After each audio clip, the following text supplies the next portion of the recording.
Hi everyone, welcome to my channel. I hope you are doing well. If you are new to this channel, please don't forget to subscribe my channel and hit the bell icon. So today I'll show you how to do French tip nails easily at home.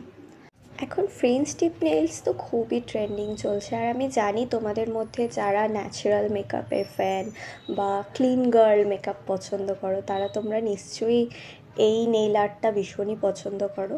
তো এটা হলো LE18-এর clear একটা nail পলিশের shade, আর এছাড়াও আমি একটা white nail polish নিয়েছি যেটাও LE18-এরই। আর এই দুটো দিয়েই তোমাদের পুরো নেল আর্টটা কমপ্লিট হয়ে যাবে। তো আমি এখানে দুটো ইজি ওয়ে দেখাবো যেভাবে তোমরা এটা বাড়িতেই করতে পারো। আর সবার আগে আমি একটুখানি ভেসলিন নিয়ে নখের চারপাশটায় লাগিয়ে নেব, কারণ এতে যদি নেল আর্টটা করার সময় যদি কিছু নেল পলিশ বাইরে লেগে যায় তাহলে সেটা সহজেই রিমুভ হয়ে যাবে। তো আমি সেই জন্য একটুখানি ভেসলিন নিয়ে চারপাশটায় ভালোভাবে লাগিয়ে নিচ্ছি। আর আমার লাগানো কমপ্লিট হয়ে গেছে, তো চলো ভিডিওটা শুরু করা যাক।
তো এই ছিল আজকের ভিডিও। আই হোপ যে তোমাদের ভিডিওটা ভালো লেগেছে, আর যদি ভালো লেগে থাকে তাহলে একটা লাইক করে দিও, সাবস্ক্রাইব করে দিও, আর পরের ভিডিওতে দেখা হচ্ছে। টাটা।